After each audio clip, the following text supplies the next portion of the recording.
Shalom, saudara dikasihi Tuhan. Di dalam Kejadian 35 ayat 1 sampai dengan 7 dikatakan, Allah berfirman kepada Yakub, "Bersiaplah pergi ke Betel dan tinggallah di situ, dan buatlah di situ mezbah bagi Allah yang telah menampakkan diri kepadamu ketika engkau lari daripada Esau, kakakmu." Lalu berkatalah Yakub kepada isi rumahnya dan semua orang yang bersama-sama dengan dia, "Jauhkanlah dewa-dewa asing yang ada di tengah-tengah kamu, tahirlah dirimu dan tukarlah pakaianmu. Marilah kita bersiap dan pergi ke Betel. Aku akan membuat mezbah di situ bagi Allah yang telah menjawab aku pada masa kesesakanku dan yang telah menyertai aku di jalan yang kutempuh." Mereka menyerahkan kepada Yakub segala dewa asing yang dipunyai mereka dan anting-anting yang ada pada telinga mereka. Lalu Yakub menanamnya di sebuah pohon besar yang dekat Sikem. Sesudah itu berangkatlah mereka, dan kedahsyatannya dari Allah meliputi kota-kota sekeliling mereka, sehingga anak-anak Yakub tidak dikejar.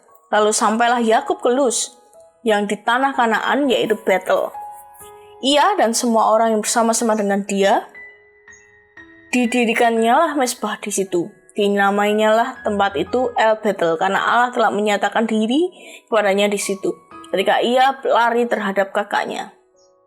Sudah dikasih Tuhan, setelah peristiwa yang diceritakan di dalam kitab Kejadian 34 ayat 1 sampai 31, Allah menyuruh keluarga Yakub pergi ke Betel agar mereka menjadi lebih taat kepada firman-Nya. Waktu itu Yakub yang menyadari dalamnya kemerosotan yang terjadi di dalam keluarganya, saudara yang dikasih Tuhan. Dia menyadari betul bagaimana kerohanian keluarganya sangat merosot. Akhirnya dia memerintahkan semua anggota rumah tangganya untuk membuang semua dewa asing. Allah-Allah asing, Allah-Allah lain yang masih melekat di dalam mereka, saudara dikasih Tuhan, yang masih ada di dalam tengah-tengah mereka.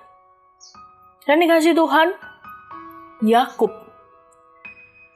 membuang segala sesuatu yang tidak berkenan kepada Allah dalam rumah mereka, mengadakan persekutuan dengan Allah, menjalankan hidup yang berlandaskan dengan firman Allah dan persembahan rohani.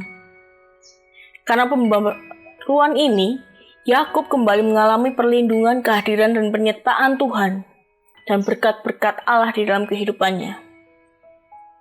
Tidak selesai di Betel, saudara dikasih Tuhan. Allah juga menamakan diri dan memberkati Yakub setelah ia datang dari Padan Aram.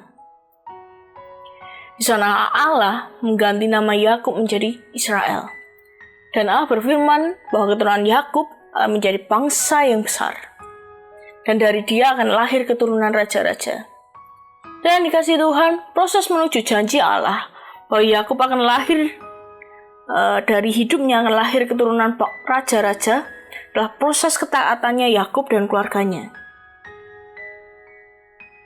Kita memerlukan Betel dalam setiap kehidupan kita, di mana kita dan seisi keluarga kita mentahirkan diri, membuang Allah lain, karena dia terlebih dulu menolong kita dan kesesakan kita, saudara dikasih Tuhan. Sudahkah kita mengalami Allah El Betel?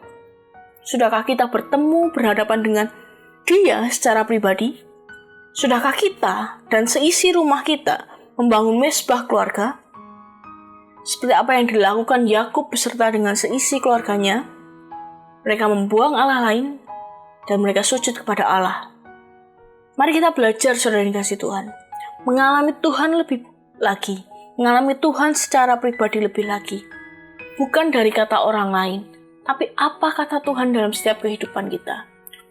Mungkin bukan datang dari pendetamu, bukan kata tetanggamu, bukan kata orang-orang di sekitarmu, tapi karena kita mengalami Tuhan secara pribadi.